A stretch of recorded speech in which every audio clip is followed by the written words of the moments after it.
with that, let me just set up a little bit of context here. I think we've heard this issue of climate change quite a bit throughout this conference, that the climate is changing, that humans are primarily responsible, and the situation is serious, and potentially it's been described as existential. The impacts on communities have been described by all of these different agencies and organizations as affecting the ability of society and natural systems to adapt, making diseases and conditions worse, affecting the most vulnerable, the old, the young, the poor, and the sick most profoundly. The impacts will be overwhelmingly negative, and the poorest countries and people will suffer earliest and most. And of course, as I just mentioned, those vulnerable individuals are most susceptible to these impacts of climate change. We have an aging population in the United States. Asthma rates are increasing, as are chronic respiratory disease deaths. Obesity rates have been increasing, diagnosed diabetes, as well as poverty rates. All of these vulnerabilities will contribute to greater impacts for those populations. One of the goals that to address this is to form new organizations across the state of Montana. And I'm very happy to be part of this new group called Climate Smart Montana, which I think Steve is going to talk a little bit more about. We're just a nonpartisan, nonprofit network with the goal of sharing information and resources to better coordinate community-based climate solutions and resiliency efforts in Montana. There's been some great planning, not only here on this campus with climate adaptation and mitigation efforts, but in some cities, Bozeman, Whitefish, and Missoula specifically, writing climate resiliency plans. And so this new network is an attempt to try to share best practices and information, and of course try to scale up or scale across the good work and the lessons learned from those communities.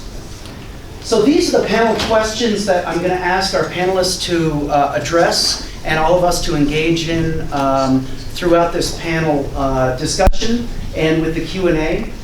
So with that, I am going to introduce our first speaker, Steve Thompson, who is Steve is the Executive Director of NCAT, which is the National Center for Appropriate Technology.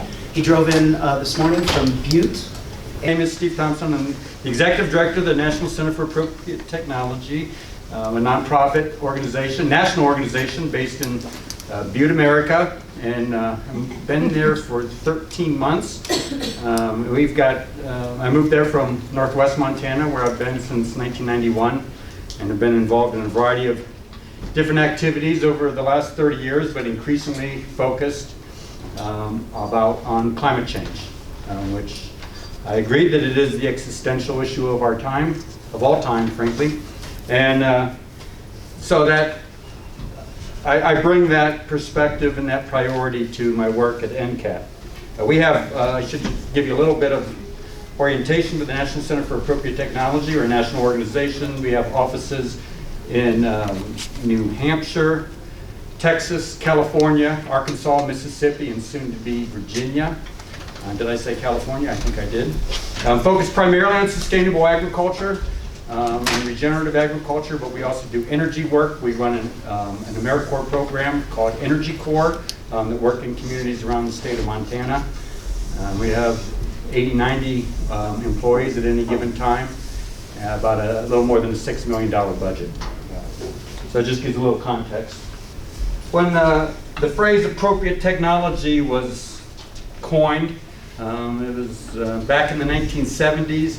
Some of you may have heard of E.F. Schumacher, Small is Beautiful. You had Stuart Brand doing the Whole Earth Catalog. Wendell Berry was an early sage on the agricultural front. And I won't go into the definition, the original definition of appropriate technology. And it's an international term, not so much in the vernacular anymore. In fact, there's been some discussion within NCAT. Do we really want to use the word appropriate technology? Because people don't really know what it is. Well, my approach is I want to double down on appropriate technology and reclaim the term and not abandon it and define it define what we mean in an era of climate change.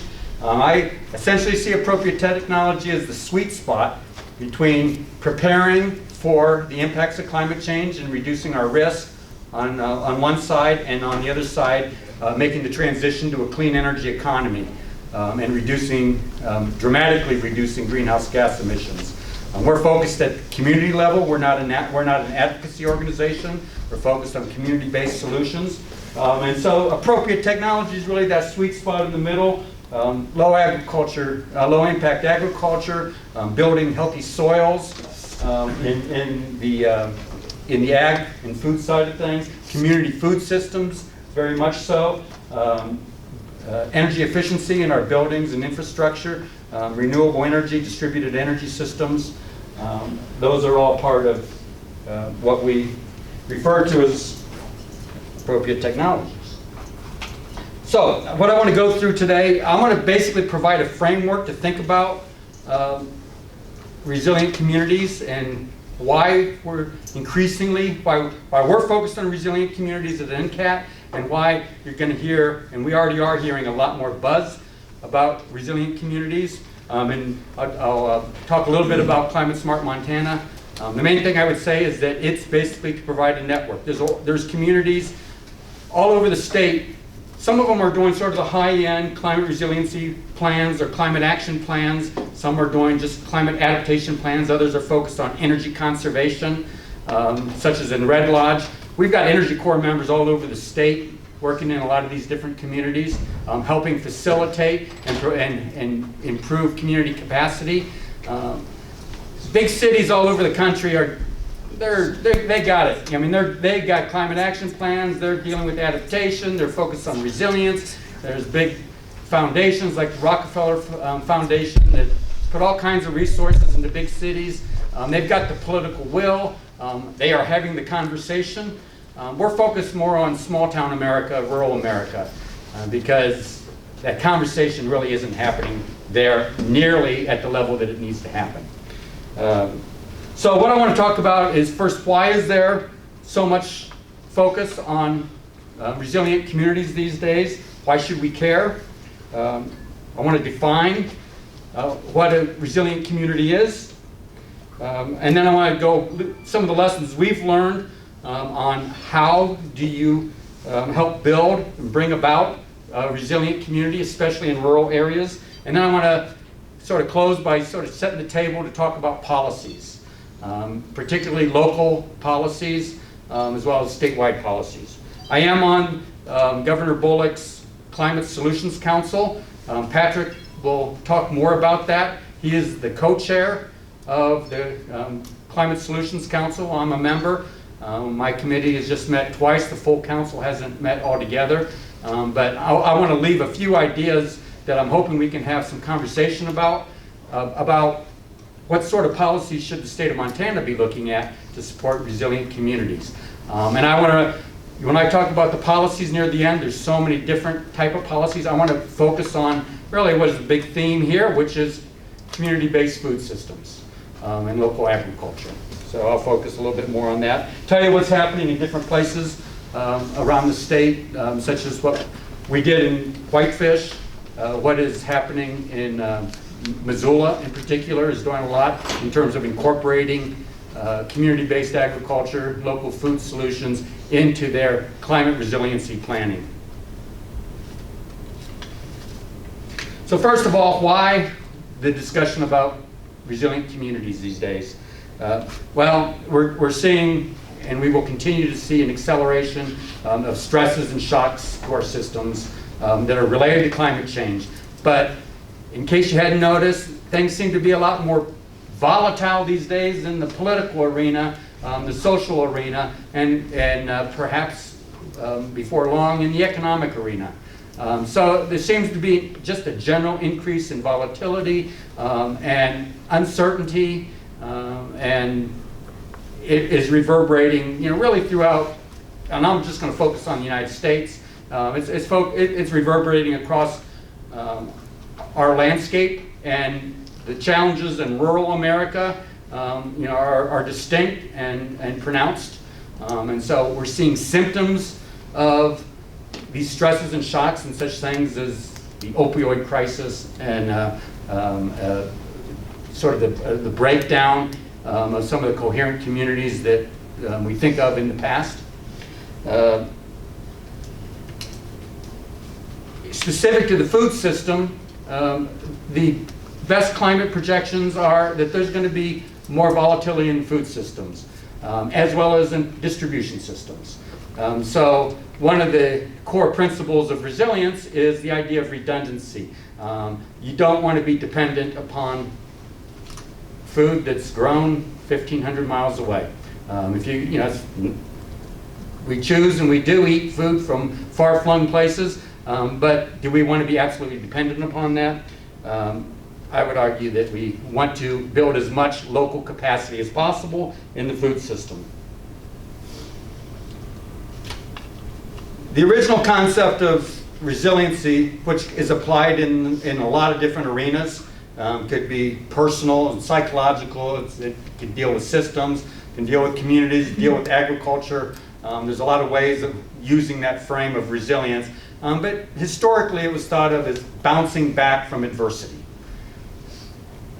In this age of climate change, more and more the frame has changed to bouncing forward so that we don't bounce back to the same conditions that left us vulnerable to adversity in the first place.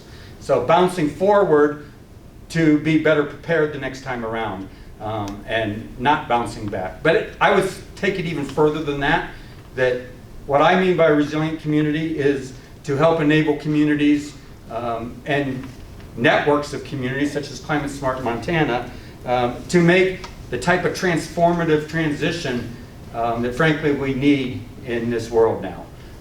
We really are not in a position where we can just sort of tinker around the edges and take small baby steps toward resilience. We really need to be thinking about transformation in the way we live. And so I'm going to share some thoughts on that. You can see I just put this together. I was going to put it on a whiteboard. You can see I just put it together because I didn't spell resilient correctly. For me, these are sort of the four cornerstones of community resilience. First, and specifically in an age of climate change. So to begin with, we need to have a conversation. We need to have conversations. And I'll talk a little bit about how we can frame the conversations and how we can talk about some of these topics. But we have to have the conversation. We have to have awareness, and we have to have education with folks. But mostly I just revolve that around conversation. A resilient community is more self-reliant. And there's a set of skills and attitudes that enables more self-reliance. At the household level, whether that's like growing your own food to the extent you can, or whether it's at the community level.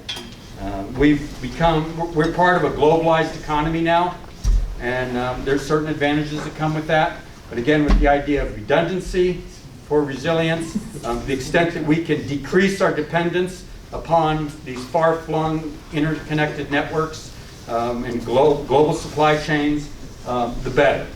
So self-reliance for me is one of the cornerstones of a resilient community. Climate preparedness and adaptation. So climate adaptation is one of the cornerstones. Understanding what the impacts are that are on our horizon and responding to that and thinking proactively rather than just responding to situations and emergencies.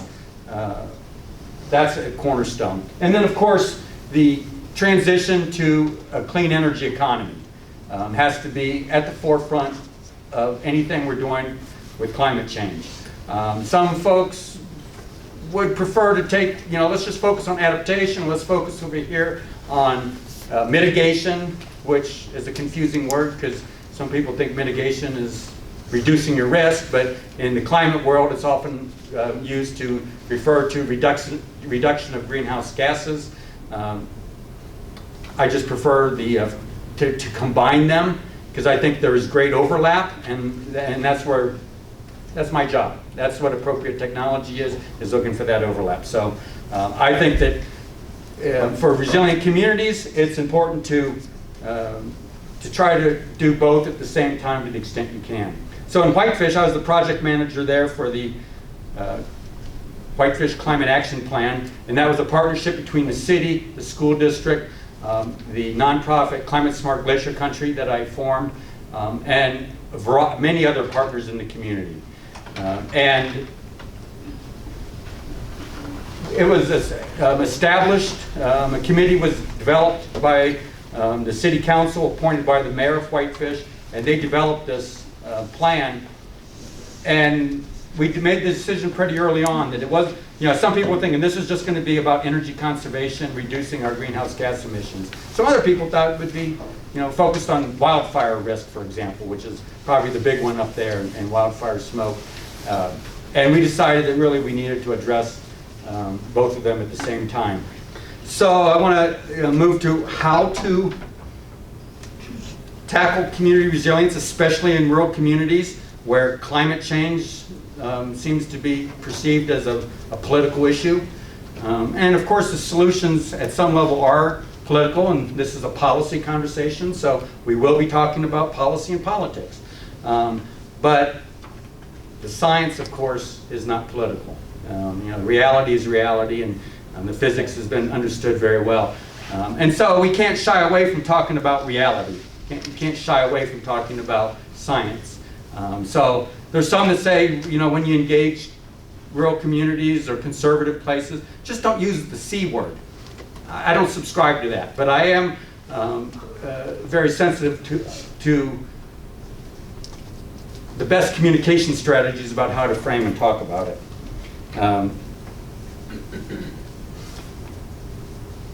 A critical part of how is partnerships. So the way we did it, so I'm going to share some of the lessons I've learned in Whitefish, but in other communities as well, about how you approach this.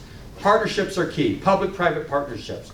A local elected government is a great way to set the table for these partnerships.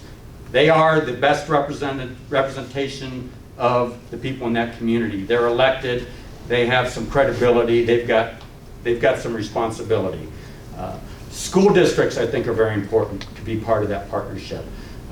But the nonprofit communities, service organizations, businesses, all need to be part of the conversation. So in the case of Whitefish, the city government said, we're going to set that table. We're going to empower this organization to help develop a plan that provides guidance for individuals and for neighborhoods and for the community as a whole, as well as local governments specifically. Sometimes you have local governments that aren't willing to have that conversation. They're certainly not going to initiate it. And so in other places, it's going to have to be motivated individuals. And usually in just about any community, there's a few people that are concerned about this issue. And that becomes the basis. It takes you back to the old Margaret Mead quote, which I can't remember exactly. Barb, you can probably remember the Margaret Mead quote. Don't think that... never doubt that a small group of individuals can change the world. Indeed, it's the only thing that ever does. So things always start with, just a small kernel of motivated individuals. In our case in Whitefish, we had motivated individuals that were able to motivate the city council to take action. The idea didn't start with the city council, but we're a small community, people know each other. They were willing to listen, and they decided it wasn't too politically risky. And so they went forward, and they came out really smelling well. It worked out real well for them. Steve, 2 minutes? Okay. Focus on local solutions. Don't debate the science. Don't get into the big thing. Just proceed that reality is reality, and don't get in debates about it. It's not worthwhile. But talk about local solutions. Polling in rural America shows that across the political divide, people support basic things like energy efficiency, about rooftop solar, on the energy side of things. They support the idea of local food. Those are good starting points to have the conversation. You can appeal to people's pride. Self-reliance and independence are good conservative and liberal values. So you can work with that.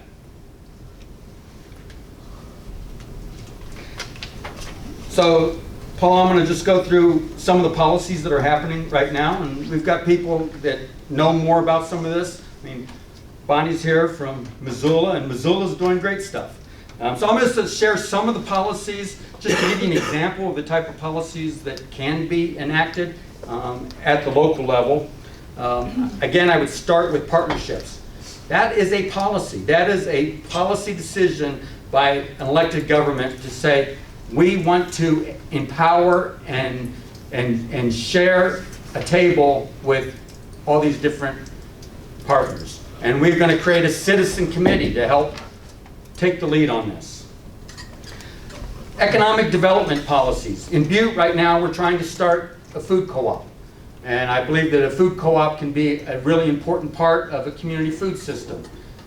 That is appealing to our local city commission, to the economic development people, because it's about local control, local jobs, trying to support local businesses.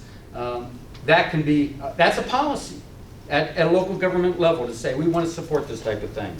Farm to institution programs at the state, federal level. That's a good example of policies.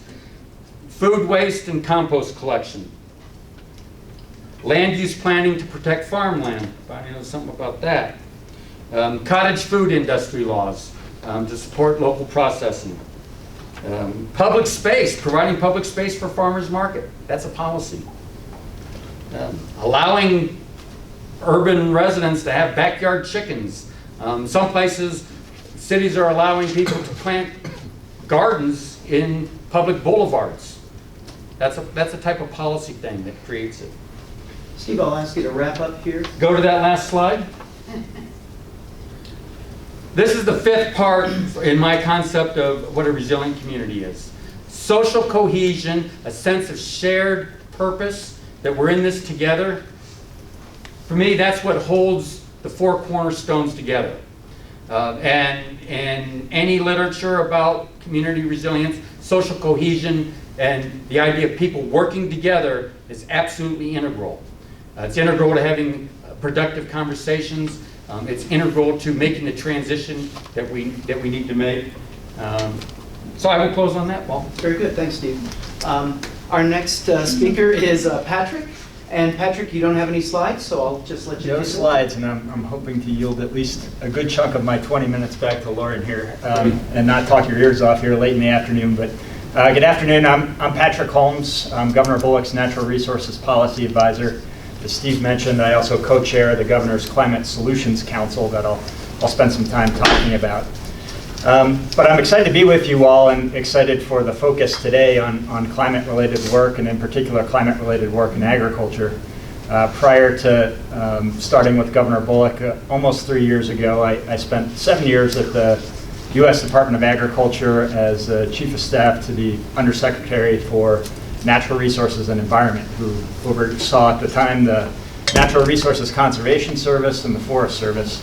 And along with USDA's Climate Change Program Office, spent a great deal of time working on climate smart agriculture strategy with the last administration. And I wanted to start there because working with former Secretary Tom Vilsack, he used to tell a story about American agriculture's rough transitions in the 80s and 90s, where we had a farm crisis, and we essentially had a two-dimensional agriculture where we were focused exclusively on livestock and row crop production agriculture. And that crisis in many ways began a process, along with years of change in agriculture, of becoming more three-dimensional, of producers increasingly embracing the opportunities of local and regional food systems, of exploring new export markets, of taking advantage of things like the bioeconomy, this idea that everything we grow, every waste product could be the source of a new composite material, a new energy, a new opportunity. Things like taking hog waste and turning it into asphalt. Opportunities that can revitalize rural America, generate new manufacturing, at the same time having positive environmental outcomes. And the Secretary used to think about that transition and talk about the transitions we're seeing around us, both as a result of climate change and economically, and point to the fact that the way that we solve challenges like climate change is through the very same process of building upon our traditional strengths, but also diversifying and focusing on innovation for the future.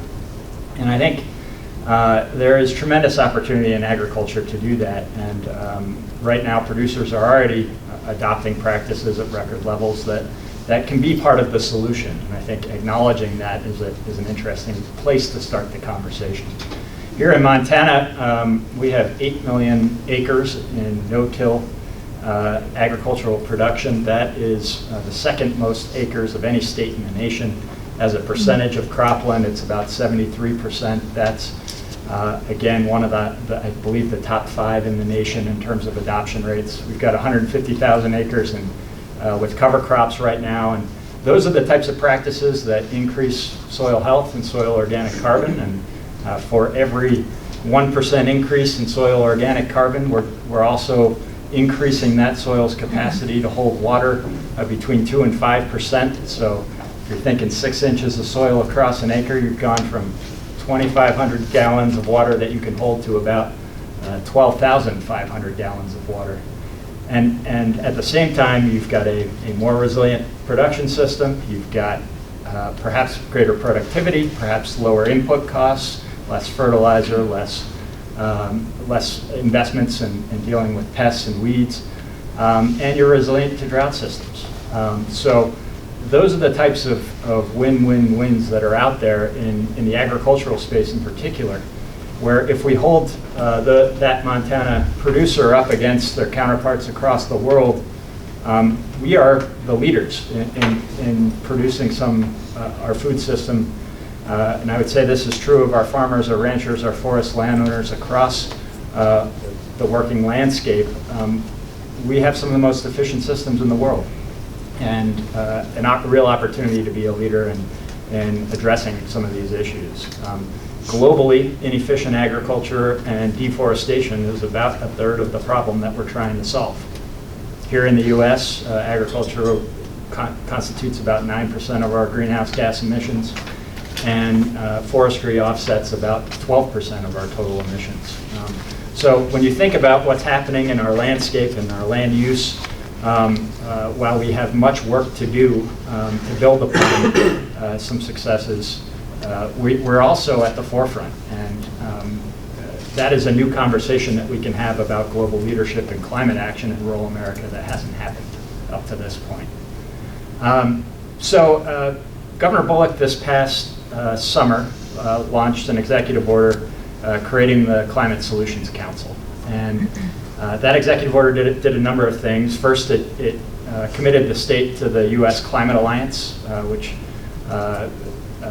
asserts that the state will endeavor to follow the principles of the Paris Climate Accords and to reduce emissions on par with the objectives in that agreement. But it also creates a network of opportunity for us to learn from the experiences of many other states that are undergoing a similar process right now of figuring out what their strategy should be to address climate change. As Steve mentioned, we've got sort of 3 different streams of work, and they all come out of the executive order's direction. The first is around reducing emissions, and Governor Bullock set a goal of identifying strategies to reduce emissions and achieve carbon neutrality in our electric sector by no later than 2035. And then he has tasked the council with thinking economy-wide about how we achieve carbon neutrality at a date to be determined by the council. So that first stream of work is looking at the various pathways for decarbonization, focusing initially on our energy sector, but also looking at transportation and agriculture and other sources of emissions and opportunities to enhance carbon storage in things like soils and forests and wood products. The second area of focus of the council is going to be on climate innovations and transitions. We know that the world is changing around us just as we're grappling with increasing wildfire in our state, the size, frequency, severity of that wildfire increasing. We've had episodic periods of severe drought that we've had to cope with, and a variety of factors that show that we're already dealing with the impacts of climate change. And just as we're trying to grapple with those dynamics, we also have changes happening to our economy as demand changes for products made from our state, demand changes for energy generated in our state, and transformations happening to our economy that prompt us to look towards the future in a slightly different way and think about what are our long-term competitive advantages and what opportunities exist for the state of Montana if we recognize the transitions that are happening around us and develop strategies to seize upon those opportunities. So much of that work is being coordinated and focused on partnerships with our university system to build a research development commercialization pipeline around new technology and adoption of new technology. And that's not just things like battery storage and renewable energy that I think everybody thinks about. We're also thinking about things like precision agriculture technology and new opportunities for bio-based products that may have a lower emissions footprint than their conventional petroleum-based alternatives. If we can make those things here in Montana, that perhaps we can create new economic opportunity in how we respond to these challenges.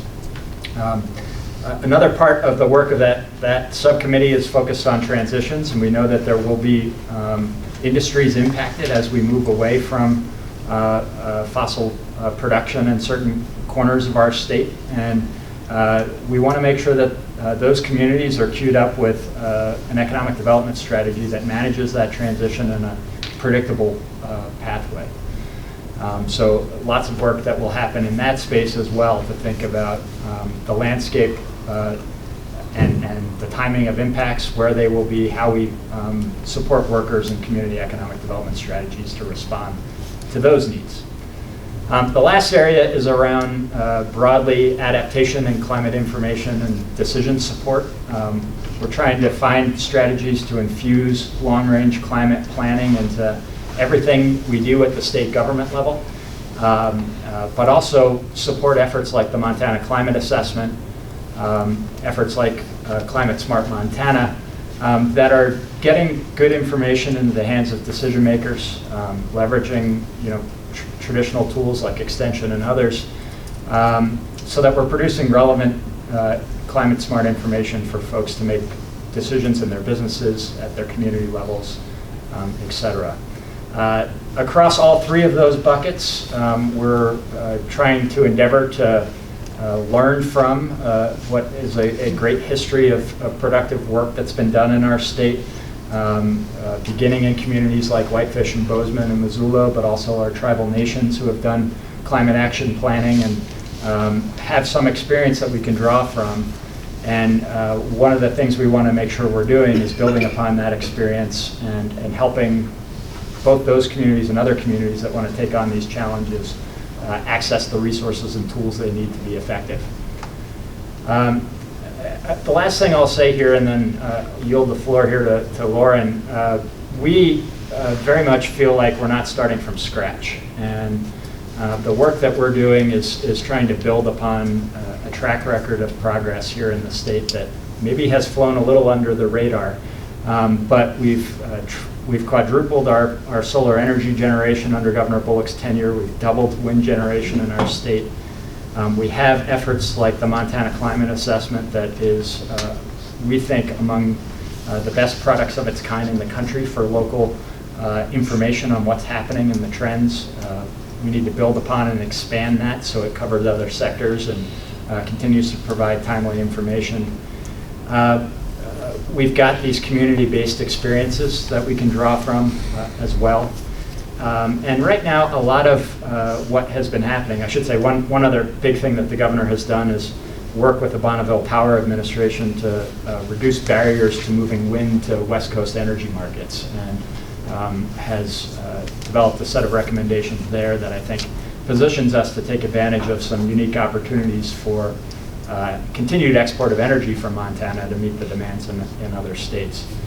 All of that body of work is important work. It's a good foundation, but it's very diffuse. It's not well known by everybody who is interested in the climate space. And so one of the tasks we have is to curate and pull that all together into a place where it's accessible and digestible, and everyone knows kind of where we're starting from in this conversation statewide.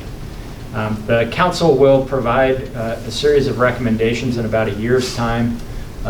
We will be issuing draft recommendations on an accelerated time schedule by the end of January, which that makes my heart kind of beat a little fast, and I think Steve probably feels the same way. It's creeping up on us, but it's intended to be forward-leaning so that these recommendations can be of value to our final budget and legislative planning processes, but also to begin the work of building the partnerships and other efforts that it will take to implement those efforts. And certainly, we anticipate there will be things for the legislature to chew on, but there will be things that we think we can move forward with our own executive capacity or with partnerships with industry and communities around the state. So the second half of our work, beginning from January forward, is really intended to engage community members, partners, industry, and others in our work to make sure that we're focusing on the right issues, to gather ideas, to make sure we're not missing experience that exists within our state or expertise within our state that can help us solve these problems, and then to apply that and make sure that our final product is as broadly supported as possible. When you look at the polling, and Steve mentioned this as well, over 60% of the state believes climate change is a problem and is worried about what the impact will be for future generations. One of the astounding things when I dug into that polling was every county in the state, a healthy majority feels that way about these issues. But for whatever reason, we've been stuck in an intractable conversation around maybe one or two sets of polarizing issues related to this challenge.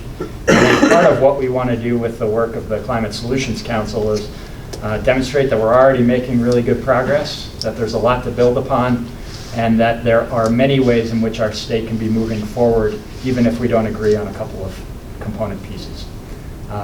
And the hope, of course, is to pass that off to another governor who will embrace it and love it. But I'll say, regardless of whomever an incoming governors may be and their perspective on these issues, they're going to need a roadmap for how to deal with these problems, how to react to federal policy if and when that becomes available. And our hope is to build a pretty broad coalition that can help navigate some of the political difficulties that come along with implementing this work as we move forward. With that, Thanks, Patrick. thank you. Well, thank you very much for inviting me. I'm really honored to be on a panel with these two gentlemen. And of course, we partner with Steve and NCAT on a feasibility study for a beef bison processing plant in Blackfeet country.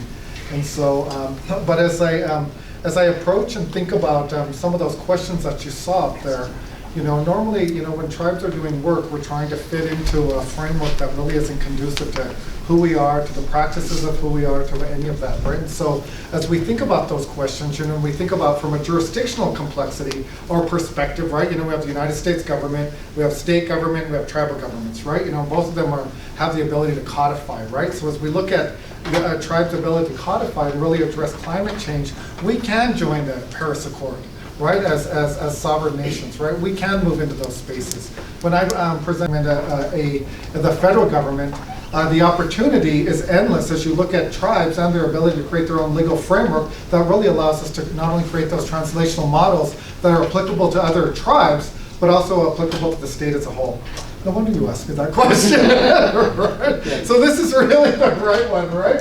And so as we look at a Blackfeet approach to climate adaptation and policy development, right, we want to really be mindful of that, right? So the first is Treat the earth well, right? We do not inherit the earth from our ancestors, we borrow it from our children, right? So that's really necessary as we think about, as we move forward, how we move into that space. All of these photos are from Blackfeet country, so it lets you know how motivated we are in preserving those areas, right? So rather than being reactionary, right, we want to be proactive in everything that we're doing, right? As we look at modern conservation, all of that, right, it tends to, really plan around how we restore things, right, after we deplete it, right?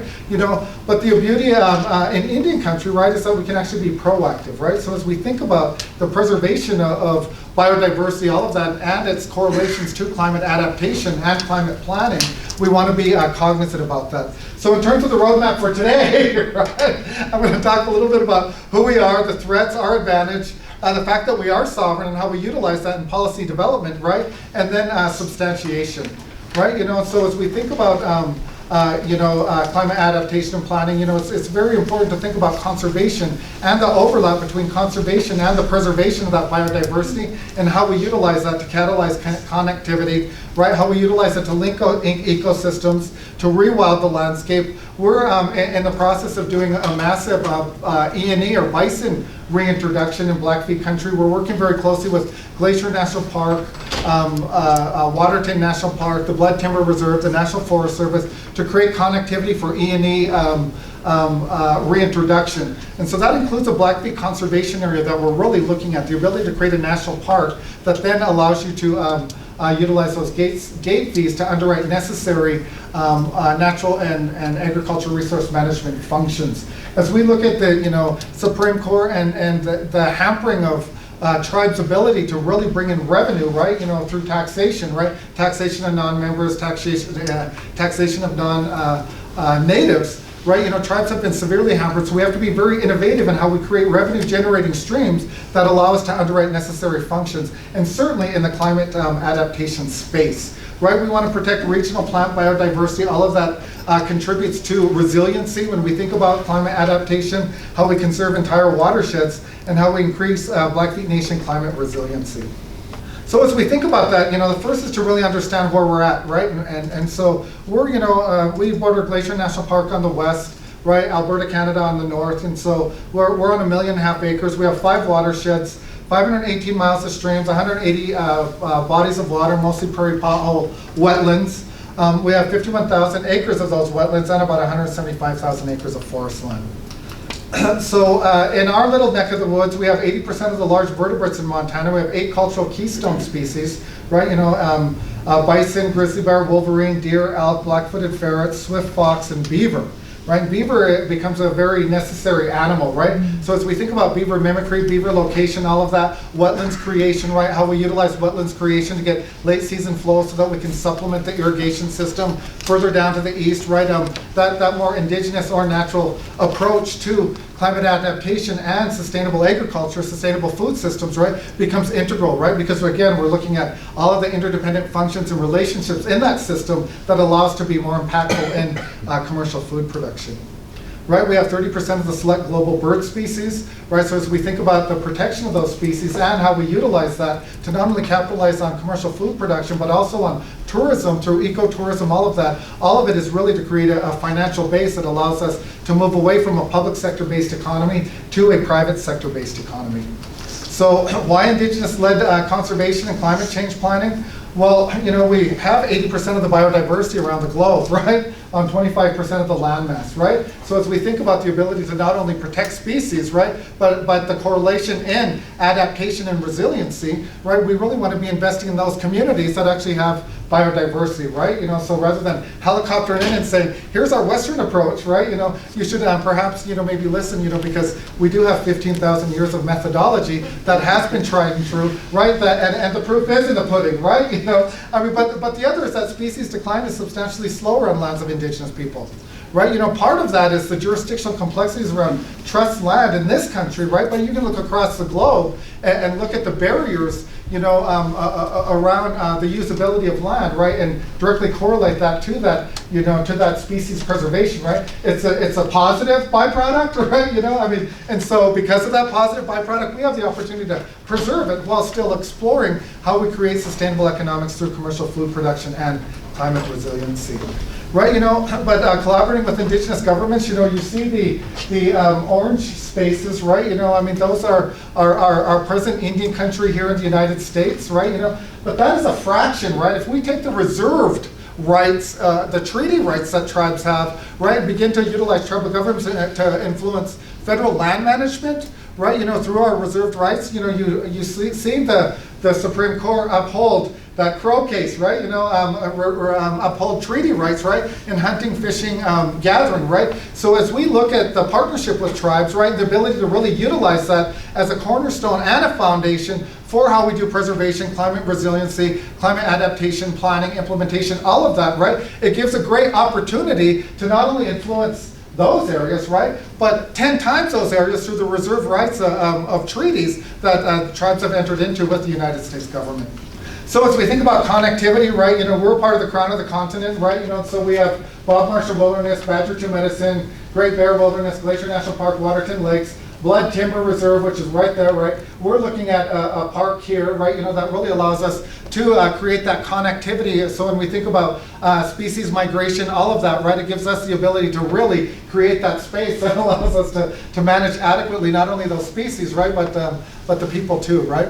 It's a little bit difficult to have the conversation around climate adaptation, resiliency, conservation, all of that, right, if we're not thinking about the threats, right? And so when we think about those threats, if we're not also having a conversation around sustainable economics, then we're just not having a conversation, right? As you look at, and I used to say when I present to conservation organizations, right? When you get your Prius, right, you head back to Butte, right? And I get my old banged up Buick. I have a different car by the way now, but I get my old banged up Buick, right? And I head back to Blackfeet country, right? I head back to the most intact ecosystem of the lower 48 in terms of number of species, right? Both plant and animal, right? But it's balanced on the backs of Blackfeet poverty, right? So if we're not thinking about that conversation as we think about biodiversity protection, climate resiliency, all of that, then we're just not thinking, right? So we have to think about these threats in a way that also creates economic viability for Indigenous people, right? We live in an extractive society that takes because of profitability, right? We need to be thinking about giving back, right? And having those conversations as we think about sustainable economics and how we utilize tribes and have them an equal partner at the table, right? As we think about policy development, whether that be at the local level, the state level, the national level, or at the tribal level, right? We can utilize all of that, and we can utilize an Indigenous approach to really help us inform how we're doing things on the ground, right? We've been primarily absent in that conversation, right? But we're going to continue to do what we're doing anyway, right? Because we are a quasi-sovereign Indigenous government, right? But it would be great to partner, right? It would be great to partner. So as we think about those threats, continued fracturing of the ecological connectivity, right? Lack of protection, right? For temperate native grasslands, from conservation and depletion, right? Conversion and depletion, excuse me, right?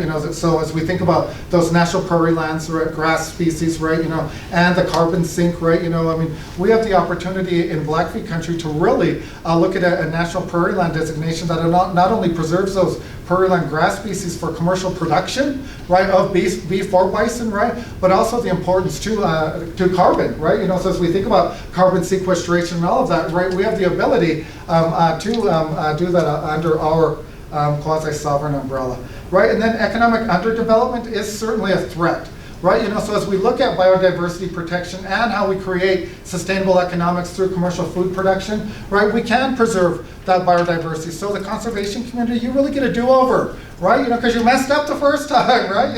As we look at that biodiversity in all of your lands, right? And so you get a do-over, right? So partner with us. Right, and then as we look at the continued health crisis, right, that is something that we absolutely have to address, right? You mentioned it earlier, but Native people, right, die 20 years younger than our non-Native counterparts, right? So if we're not thinking about how we also narrow health disparities through the implementation and the creation of our plans, right, then again, we're just not thinking. So as we think about the opportunity, right, that's opportunity for conservation, right? Develop a Blackfeet conservation area that improves the health and the well-being of Blackfeet people, right? So that's what we're working on in a current feasibility study that we're about halfway through. I'm sorry I'm speaking, this is a lot of information, I feel like a fire hose, right? But if I'm gonna get through all of this, I have to speak really fast, So as we think about the Blackfeet Climate Adaptation Plan, right? The plan was developed in 2017-18 by the Center for Large Landscapes Conservation, right? The Blackfeet ARMP provided all of the objectives for the agriculture section. So to answer your one question, right, we do have agriculture in our climate adaptation plan. So as you look at off-water, stock water, solar-powered pumps, riparian protection, all of that, that's integral to that larger system, right? Agriculture and commercial food production is a big part of that, right? So we want to be cognizant about that. As we think about our advantage, right, and how we promote healthy ecosystems, this is just one of the goals. It's just an example. You can find this on, I think it's blackfeetclimatechange.com, right?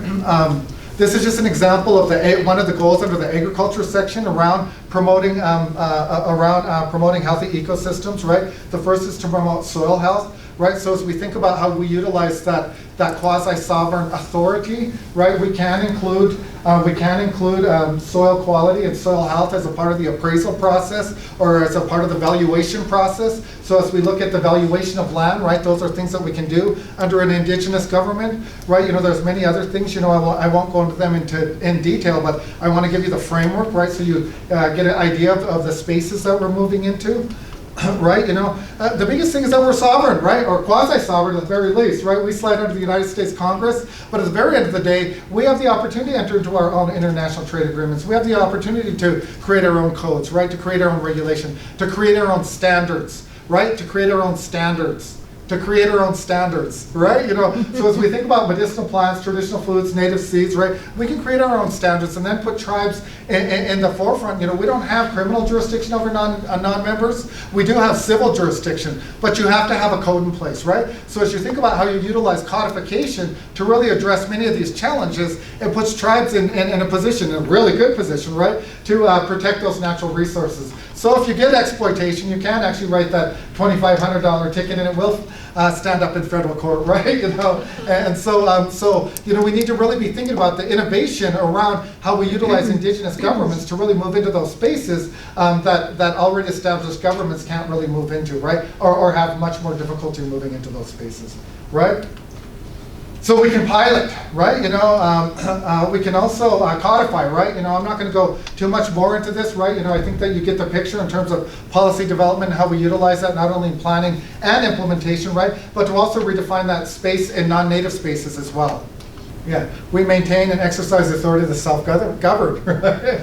To pass our own laws and regulations, right? So this particular mountain, I'm happy to say that I climbed, right? That's Chief Mountain in Blackfeet country, right? So as you look at that, and you look at the proposed Blackfeet conservation area, I'm going to go over this real quick because I think I have very little time, right?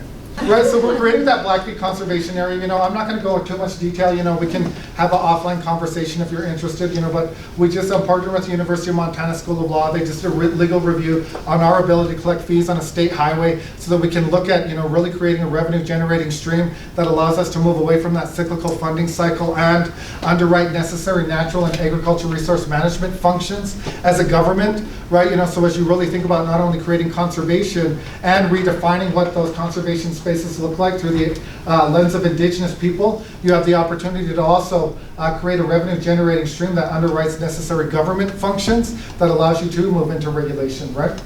Everything that we do is values-focused, right? And it's driven by our core values. I'm not going to go over each one of those values, but as we think about the practice of who we are as Blackfeet people and how we utilize that to inform everything that we're doing in a modern context, we want to be cognizant of these values. We want to practice them 24 hours a day, 7 days a week, 365 days a year, right?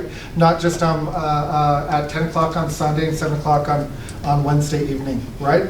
All the time, right? And if you utilize these core values to inform everything that you're doing, then the challenges that arrive from all of the planning and implementation, right, tend to dissipate on their own, right? So these are the methodologies that we use that are tried and true, right? The others that our people support conservation. As you look at conservation across the board, 77% supported tribal conservation area. 20% don't know, right? So that's an opportunity to move that up to about 96%, right? 97%, right? 81% support grassland protection, right? 89% believe conservation creates jobs. As we look at people of color, right? And we look at the ballot box, right? You know, about 80 to 90% of natives and blacks support conservation and climate planning and implementation, right? About 65% of Hispanics and Asians support it, right?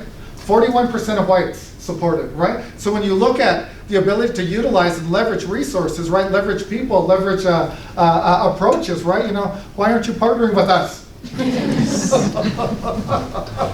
You know, we also have 21 plans in synergy, right? 21 completed plans. So as we move into the implementation of those plans, right, you know, we have high-level priorities when we think about land, agriculture, rangeland, a nature-based economy, wilderness, forest, wildlife, and of course, right in the center there, water, right? You know, that should be self-explanatory. Water is life, right? You know, and so as you look at how we plan, I'm going to skip over this because I don't have time to deliver it, right? You know, this is Indigenous planning and applied research as we think about knowledge, moving knowledge to action, creating the knowledge, right, moving it back to action, right? All of it informed by our core values with our stakeholder involvement and new information, right? You know, so as you look at moving away from a linear approach, right, to management, moving into a systems approach, right? You know, it's very important to be cognizant that things are in a circle, right? When you think about quantum physics, right, there are 6 different planes, right? Not one, right? You know, so it offers much more flexibility. You know, this is our holistic approach, right? You know, as you look at culture, traditional foods, health, well-being, agriculture, food, and land access. We're in the process of creating baseline data. We just finished our Okomi survey. We got almost 700 respondents. We tried to keep it real short. It was about 22 pages, I think 117 questions, right? But it was to create baseline information, right? So as you look at the need to support conservation, bison reintroduction, all of that, you know, we've created that baseline data. You know, we want to look at intellectual and biosystem property protection, right? So as we look at research, you know, and how that research is being done in Native communities, we want to ensure that we're protecting the intellectual property rights of tribes so that they're owning that data, so that they can utilize it to substantiate need, right? You know, and so we need to ensure that we're moving to that space, right? You know, as you look at our metrics, right, we're creating a well-being index, right, that really has 7 indicator areas with 45 variables that allows us to measure well-being down to the watershed level. So when we think about climate adaptation, climate change planning, all of that, conservation, all of it, right? We want to ensure that we're thinking about health, well-being, people. You know, we can talk about animals all day long, right? But if you don't add people to that conversation, then it's kind of a absent conversation, right? So as we look at what we're doing at Blackfeet, we want to ensure that we are taking Blackfeet methodologies to really create the answers for all of our challenges, right? You know, and so these are some of the expected benefits, right? As we think about large landscape connectivity, access to trails and open space, all of that, you can read it. I won't read all of them for you. Economic development is a big one, prairie land designation, access to healthy foods. These are our partners in that conservation collective, right? As we think about moving into that space, we have some good folks that are at the table that are also helping us think through many of these approaches, right? But they are allowing it to be Indigenous-led, which is how it needs to be, right? You know, when we think about how we get there, you know, even this guy supports conservation with tribal folks, right? That's the Dos Equis guy, right? You know, so if he can substantiate it, so can you, right? You know. As we think about philanthropy, right, the roles of funders, right, you know, we really want to be supporting Indigenous-led efforts, having budget equity, you know, supporting initiatives that have FTEs based in Indian country, right? We're never going to build capacity if we don't, right? I won't go over all of those. So what is life? It's the flash of a firefly in the night. It's the breath of a buffalo in the wintertime. It is the little shadow which runs across the grass and loses itself in the sunset. As long as the sun shines and the waters flow, this land will be here to give life to men and animals. I came from a Blackfeet overlord. So thank you. Thanks for that round of applause. I was going to ask for a round of applause for Loren dealing so gracefully with my mistake. So we now have time, about 25 minutes for questions. So I'm going to pull up the guiding questions and put them on the board. But do any of you have questions for any of our panelists or comments? Questions or comments? Please, here. We are one of not few, but not a lot of states who don't have any soil health policies either proposed or ready to implement or implemented. And so I'm wondering, like, where are we at on that, especially as a state with high agriculture use, and having policies that incentivize producers and not prescriptive necessarily, but allow for those opportunities should producers decide to adopt them. So I don't know where we are at the state level on that. I'd love to hear, looking toward, I guess, the next year and change of are there any plans to take some steps forward? Yeah, well, I could start, and I'm sure, Steve, you have some thoughts as well. We don't have a comprehensive framework around soil health, or for that matter, any other climate-smart agriculture-related practices at the state level. And certainly we think it'll be an area of focus for our work in the recommendations that the council will put forward, in part because it's one of the places where we're already showing tremendous leadership as a state. And there's so much more potential out there to build upon that foundation of work. It's difficult work to do from just a state perspective, and it really requires some coordinated partnerships with all of the entities that serve producers, Farm Service Agency, NRCS in particular, Cooperative Extension, county watershed groups, a whole host of folks who can contribute to getting good information to producers and can change the conversation. Part of this can be done through traditional conservation programs and our ability to take from various aspects of the Farm Bill toolkit and apply them to create incentives that reduce the cost of adopting these practices. I think a lot of the adoption is happening because we've demonstrated the multiple benefits associated with adopting the practices, and that there are sort of a risk management related set of benefits and some productivity related benefits that all contribute. It is going to take more work beyond that, and I think at the end of the day that happens by producers getting paid for a premium for adopting good practices on farm. And we think over time that is an area where Montana producers could really benefit. Because I think, as I said earlier, as you hold up that measuring stick and begin to measure the environmental footprint of operations in the state, we have a good story to tell, and with some additional resources, some additional capacity, we can do a whole lot more. I would add to that the conversation about soil health legislation or some type of soil health policy has begun, and I'm raising it in our committee on innovative technologies. Innovative technologies don't have to be brand new. We just need to take good technologies, appropriate technologies to adaptation. And sometimes that requires innovative policies to help implement that sort of thing. And so I have a personal interest in, and hopefully to take to the full council, the Climate Solutions Council, that we maybe at least help develop a framework for what a soil health policy might look like. There's been, in the last 5 years, there's really been an explosion in state level soil health legislation. New Mexico just passed some interesting legislation, and it needs to be supplementary to NRCS supported type of practices, and I don't know what that looks like for Montana. And I actually hope to raise the conversation tomorrow in the Grow Montana Policy Coalition discussion about what soil health legislation might look like. Any comments from you, Loren? Sure. I can tell you what we're doing. We're not the state. So we're really looking at how we incentivize products, right, in exchange for voluntary conservation.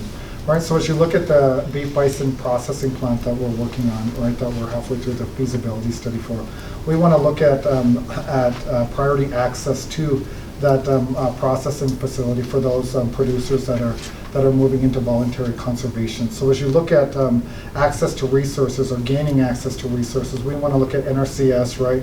We want to look at the 10% state set aside for tribes and utilize that, to get our producers into the 5-year EQIP contracts, right? As we think about off-water, stock water, gravity-based water systems, all of that, right? That moves the cattle off of riparian areas, right?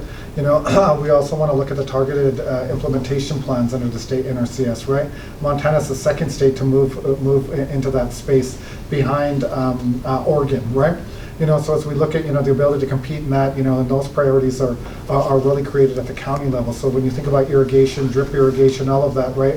Anything that has a lower impact on groundwater, right? We want to begin to make those resources available. The third is that under the Farm Bill, we were very proactive in the Farm Bill legislation, right? We were able to get, I think, 66 native provisions in that Farm Bill that really looks at leapfrogging the state and going directly to the tribe, right? So as you look at the, that pot of money, right? One of the requirements under NRCS and EQIP is that the Secretary enter into direct line funding agreements with tribes. So we've been participating on the rulemaking process behind that, right? So that at the implementation level, we have better control about what that is, right? So when you have the 5-year contracts, you have targeted implementation, right? We can be utilizing that to underwrite off-water, stock water, solar-powered pumps, fencing, right? Some of those other methodologies that allow you to provide the resources for farmers and ranchers to move into those programs voluntarily. But that's just the public side, right? When you think about the private side, we're also, we work very closely with the Native American Agriculture Fund, who met with Audubon in DC 2 weeks ago, right? And so we added some language to that conversation. So as you look at the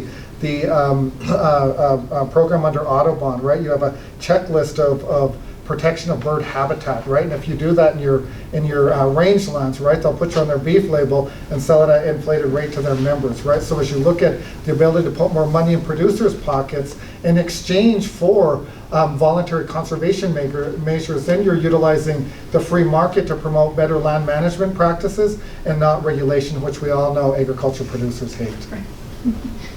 Great, thanks for the question. Another question, comment in the back here? Patrick, I was wondering, what do you use to define the efficiency of Montana agriculture as one of the leaders in the world? I'm thinking more broadly about when we think about emissions from agriculture globally, we have very inefficient production, and a combination of that with deforestation contributing to a significant portion of the emissions out there. By contrast, if you look by producer at any of the range of production systems, there will be a mix in our state, of course, but overall, if you were to measure them against producers in other parts of the country of those same products, or of producers around the world, generally I think you'll find some interesting and favorable performance relative to them. I'm not sure how you're measuring this. Are So you measuring here's it per pound of wheat, bushel of wheat, or per Right. acre, or per producer? I'm looking a little bit at the macro level around total emissions trends globally versus nationally, and then looking at some of the practices that producers are putting in place here in Montana.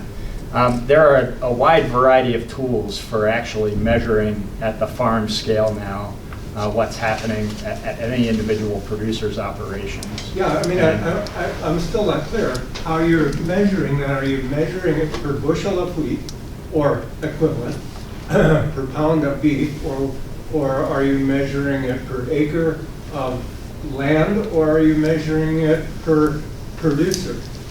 I mean, what? Well, right. Because each of them will give you a different number. Yeah, I understand, and I think we'd have to pull out all of that data to have a conversation around that. None of which I have on my fingertips. Okay. Well, then, I mean, if you can't provide the numbers, how can you provide the statement that it is more efficient than any place else? I mean, we got to compare apples to apples. I agree. I'm sure you can find places where you can make an argument that others are being more efficient in their agricultural adoption. The generalization that I was making is that by and large, we've done a pretty good job at maximizing production and minimizing costs and adopting technology and innovation in agriculture here at unprecedented rates over the past few decades. We're going to have to do that again at really even more accelerated rates to meet global food security needs. And yeah, what I'm, as long as we're counting externalized costs too. I understand, and I don't want to belittle the need to improve or minimize that in any way. That there is still a lot of work to do in our agricultural systems across the board to achieve reductions. The generalization I'm making is we are adopting technology at unprecedented rates. We are reducing costs and inputs at unprecedented rates, and we have a good story we can tell. We can just as we have a good story we can tell, we can also learn from a variety of others. And Loren has done a great job describing some of those examples. And I guarantee that there are other examples around the world. So take my generalization with a grain of salt. But that's the intent there is good work. There are producers out there that are doing things now that form a foundation for a conversation around the contributions they're already making, where you can start with a thank you and talk about how we can get them to do more that contributes to some of our broader objectives, be they water, reducing emissions, wildlife habitat, et cetera. All right, Thanks for the question. Any follow-up from our panelists? Other questions, comments? Please. So there's a bill in Congress right now for carbon pricing. Well, there's 7 bills in Congress right now on carbon pricing. And that would definitely affect the lower emissions. The Energy Innovation and Carbon Dividend Act would lower emissions by 40% in 12 years. So obviously that would help farmers in that and ranchers in that you hopefully would have less impacts. And farmers are definitely impacted, and ranchers, obviously. So, but if you had a slowly rising carbon price like that, and it could definitely help people move away from, it would, like fertilizer, other fossil fuel inputs, pesticides even, and on the farm, that specific bill would not affect farm fuels like red diesel on the farm, but it could really provide some benefits to encourage people to, and farmers, everybody to move away from it. And also because the prices would be going up in anything that's using fossil fuels, what you do with the revenue in any kind of carbon pricing policy is really, really, really important. And in that particular bill, it would return all the money all the revenue to the people in an equal share monthly. So that it helps the local economy. It also would bring, when prices go up in terms of food inputs for, well, farmers are not our price takers, but food might go up, prices might go up because of the transportation costs, other things, and that would be offset by this monthly dividend. Is that something that that the council, the Climate Solutions Council, will be looking at of if that's enacted or something similar in the next year or 2 or 3? Because a lot of companies are already looking at carbon prices and incorporating that into their long-term plans. They're even sooner than that. The IMF has incorporated, said we need a $75 carbon price. The World Bank, I mean, this is something that 3,500 economists have signed on to,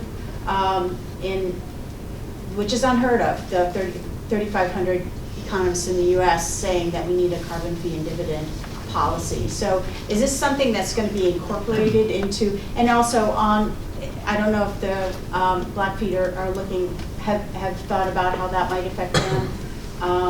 People, what's Sure. So, well, we are actually just in the middle of doing a feasibility around carbon capture in Blackfeet country and markets, right? You know, and so I think that as you look at that, you know, national legislation and monitor it very closely, and you think about the benefits to Blackfeet farmers and ranchers, we certainly are looking at that as well.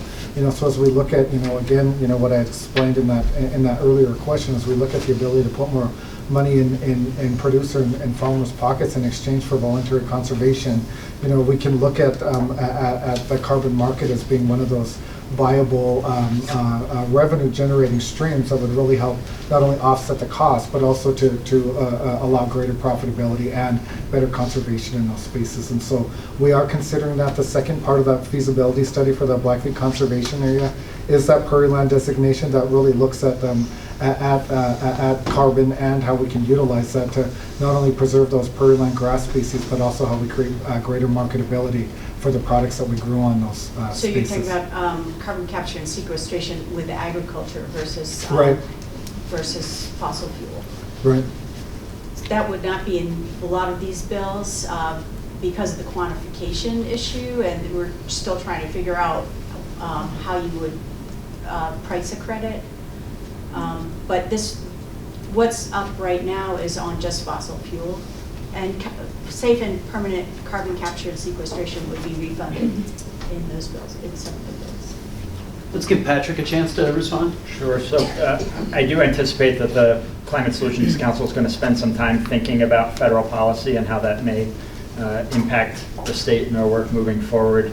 I don't know to the extent that we're going to get into specific policy, but we'll be looking at, you know, as part of our modeling exercises and other things, what a price on carbon or a cap and trade or other of the common proposals, what types of impacts they may have on the state and how we might want to prepare and respond to those. I think one of the opportunities that exists, I think, is for in any of the price on carbon proposals is for some of that revenue to be redistributed to impacted communities and to their transition needs, to fund work that contributes to overall goals of reducing emissions or preparing for climate-related impacts, to do that work in communities that may not have access to resources to achieve those goals now. And so part of the broader work that we're doing and that Steve's committee in particular is doing is taking a good broad look at what those opportunities and needs are for the state, so that should funding like that become available, we have a plan to put that in place where we think it can have the greatest impact. Other questions? We've got just a couple of minutes left. Questions, comments? Maybe some last statements from our panelists. Maybe some statements or thoughts you'd like to leave us with in just the couple of minutes that we have left. Sure. So when we think about, you know, a lot of the work that we're doing, right, you know, and our participation at the national, regional, and the local level, you know, we're really looking at, you know, we're just state NRCS doesn't have a edge of field water monitoring program, right? We're developing that at Blackfeet country, right? We're looking at the impacts of runoff from chemical-based and natural fertilizers. You know, so as you look at nitrous oxide and all of that, and the ability to monitor that and create the policy around prevention of many of those, right? You know, as we move into more natural approaches to commercial food production, you know, we're in that space as well. You know, as we think about the national level, we just recently got one of our Blackfeet farmers on the National Task Force for Precision Agriculture, right? You know, we also got a Blackfeet member on the Tribal Advisory Committee for the National Institutes of Health. So as we think about the crossroads between what needs to take place at the national level, the regional level, and the local level, we've been working very hard to ensure that we have an impact. We all know that you build power through boards and commissions, right? You know, so as we look at the participation on those boards and commissions and how we utilize that to leverage what we're doing on the ground, you know, our hope is to certainly create the translational models that are then have the ability to be duplicated not only in other Native communities but in non-Native communities as well. And so thank you for having me here. Thanks, Loren. Yeah, I'll just add my thanks as well, and an invitation to you all to stay engaged with the work of the Climate Solutions Council. Our committee meetings, our full council meetings are all going to be public meeting opportunities. But more so than that, we'll be looking, putting out our recommendations for comments, looking for partnerships, looking for networks that we can help continue a conversation with the state about how the state moves forward on climate action. And having really broad engagement and support, the ability to tap into your expertise and partnerships is going to be critical to our success. If you hop on the Montana Department of Environmental Quality website, there's a link there that will take you to a page where we'll be cataloging all of our activities and announcing our meetings. And we welcome your participation and support any way that you think you may be able to contribute. Thanks, Patrick. Steve? I'll close with just one particular part of the task that my committee, the Technology Innovation and Community Transitions Committee, which is sort of a cross-cutting task that we have. The community transitions discussion that we had just last week is looking at how the state can support communities that are making the transition. A lot of it needs to be initiated at the community level. There's definitely talk about how do we help the coal strips, how do we help coal strip make the transition from being a fossil fuel based economy to remain viable. But we're looking more broadly at how the state can support communities that are doing things like developing climate action plans or developing community resilience plans. There's definitely a role for the communities and there's a role for the state, and we're trying to define that. The Department of Commerce has been leading an effort that they hope to actually have at least a draft, if not a final out. I think it'll be a draft by the end of this year for a Montana Resiliency Framework. There were about 19 or 20 listening sessions and discussions in communities all across Montana in 2018 with the promise that the state was going to be developing a Montana Resiliency Framework, looking at Colorado and Vermont, for example, as states that have done something along these lines. That will somehow be nested, I think, within the recommendations of the Climate Solutions Council. So just that's a heads up. Look for that Montana Resiliency Framework, and we're going to try to provide some input from the committee level, at least, or the council, for what is the role that the state can play to support communities that are trying to make the transition to this broader notion of resilience. I want to thank all of you for your showing up and your interest in this topic. And if we could have another round of applause or a round of